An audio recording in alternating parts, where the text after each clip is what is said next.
So yesterday we had some snow and more sleet than anything.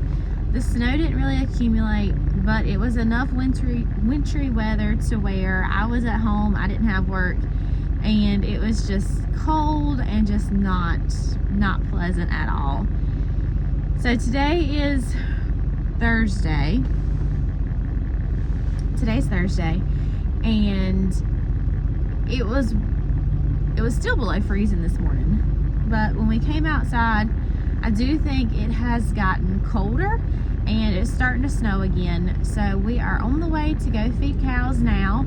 And like I said earlier, we are going to feed an extra bale just because it is so cold, and the precipitation on the cows, it just kind of causes them to have to eat more to keep their body temperature up. So that's what we're doing this morning. We went and got some fuel, and yeah, it's kind of been a chill morning. Yesterday was wild, and I tried filming it so many times and it just never worked out.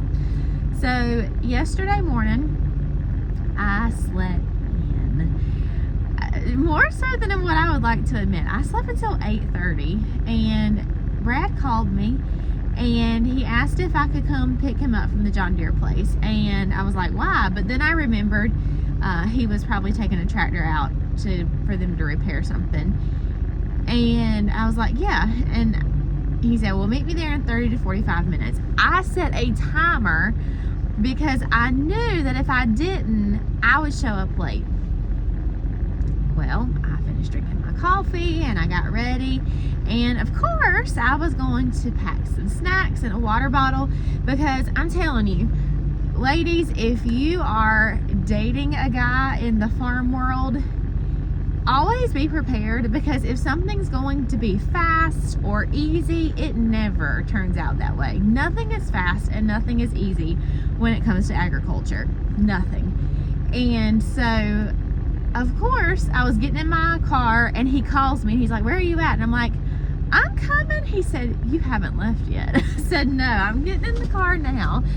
And that was even with the timer, but I'm not leaving without my snacks and my water bottle. So sure enough, I was smart to plan ahead, because I thought he had already fed cows before he took the tractor to the John Deere place, and he did not. So we went back, we fed cows, and across the road from our cows, there's several houses. I think he's trying to decide whether to strap the hay down or not. Oh, he's moving the feed. I was like, what is he doing? But anyways, so there was a dog, a dead dog, right across the road from the pasture. And originally we thought that the dog had probably got ran over. We've never seen this dog before. Well, we think it got shot, and it was attracting so many buzzards, and buzzards were already in that area because several fields down there was a deer carcass, and so they were kind of already in the area. And since that dog was right across the road from the pasture, they were landing in our pasture. We have this tree in the pasture, it's dead, but they were landing in it. And Brad does not like buzzards hanging around the cows, because this is the longest calving season we've had, and so we still have some mamas who have not went into labor yet.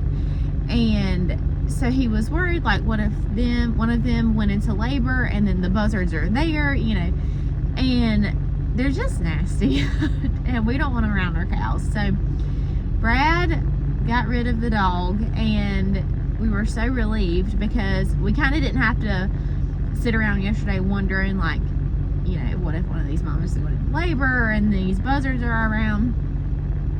So it was kind of eventful. And then we didn't really know what to do with the dog, because it's like, what if it's somebody's dog and they're looking for it, you know.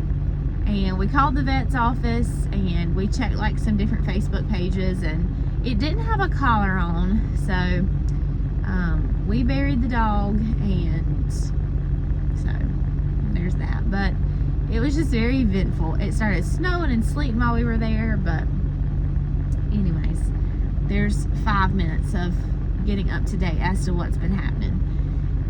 So we'll see y'all at the pasture.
paint for my porch, I reckon.